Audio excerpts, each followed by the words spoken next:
ó ṣeé ṣe kí ìyapa kó tún túbọ̀ ṣẹlẹ̀ nínú ẹgbẹ́ òṣèlú All Progressives Congress APC ẹ̀ka ti ìpínlẹ̀ Ọ̀yọ́ lórí ọ̀rọ̀ tí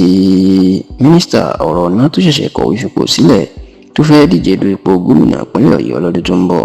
ìyẹn olóyè Adébáyọ̀ Adélábù ẹni tó gba yìí mọ̀ sí Pẹ̀nkẹ́lẹ́ Mẹ́ẹ̀sì lórí ọ̀rọ̀ tó ṣẹ̀ṣẹ̀ sọ tó sì jẹ́ pé dùgbẹ̀dùgbẹ̀ ó ti ń fi nínú ẹgbẹ́ òṣèlú All Progressives Congress APC ẹ̀ka ti ìpínlẹ̀ Ọ̀yọ́ lásìkò tá a wà yìí. ẹ̀rọ ti wí pé lọ́dún 2019 ìní Adébáyọ̀ Adélábù Pẹ̀nkẹ́lẹ́ Mẹ́ẹ̀sì ni ló jẹ́ olùdíje ẹgbẹ́ òṣèlú APC láti díje du ipò gómìnà lẹ́yìn tí olóògbé Isiaka Abiola Ajimabi tó parí ìjọba ọdún mẹ́jọ ẹ̀, ṣùgbọ́n tó jẹ́ kàyéfì ńlá pé àwọn alátakò ìní wọn màlúù Ajimabi àti Pẹ̀nkẹ́lẹ́ Mẹ́ẹ̀sì papọ̀. ẹni táwọn alátakò ìyẹn ẹgbẹ́ òṣèlú PDP náà sì gbé kalẹ̀ lọ́dún náà lọ́hùn tó lu Adélábù àti Ajimabi ọ̀gá ẹ̀ papọ̀. òun náà ni gómìnà Ṣèyí Abíọ́dún Mákindé tó wà lórí àlééfà lásìkò yìí. ṣé àwọn àgbà ti ní bẹ́ẹ̀ ṣe bá dání àtúbọ̀ ní lọ́dún 2023 Adébáyọ̀ Adélábù ó tún fẹ́ díje du ipò lẹ́ẹ̀kejì láti gbéná wojú Ṣèyí Mákindé nígbà tẹ́gbẹ́ òṣèlú APC tí wọ́n sì fún ní tíkẹ́ẹ̀tì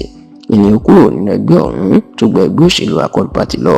ṣùgbọ́n ó ṣe kínní lulẹ̀ ó tún ṣe kejì lọ́dún 2023 ó mà tún lulẹ̀ nígbà tí gómìnà Ṣèyí Mákindé tó tún lù mọ́nú ẹgbẹ́ òṣèlú Accord Party tó tún lù wọn àti ẹgbẹ́ òṣèlú APC náà tún lù wọn papọ̀. ṣáà lọ́dún tó kọjá ìní Adébáyọ̀ Adélábù tún jẹ́ kó di mọ̀ pé òun yóò tún gbìyànjú ẹ̀wò lẹ́ẹ̀kẹta lọ́dún 2027 tó sì kéde wípé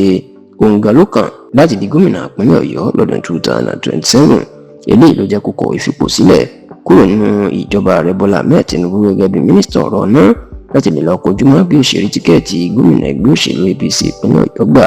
ṣùgbọ́n níṣe ni àwọn àgbààgbà ẹgbẹ́ òṣèlú APC kan iná máa fòǹtẹ̀ lu sẹ́nitọ̀ tó ń ṣojú agbègbè gúúsù ìpínlẹ̀ Ọ̀yọ́ nílé ìgbìmọ̀ aṣòfin àgbà l'Àbújá, ìyẹn the senator representing Ọ̀yọ́ South at the upper chamber of the National Assembly, Senator Sharafadeen Ali. wọ́n ní òun ni ààrẹ Bọ́lá Ahmed Tinubu ìlú fòǹtẹ̀ lu àti wípé òun náà ni Olúbàdàn ti ilẹ̀ Ìbàdàn Ọba Rashidi Adéwọ̀lú Ládọjà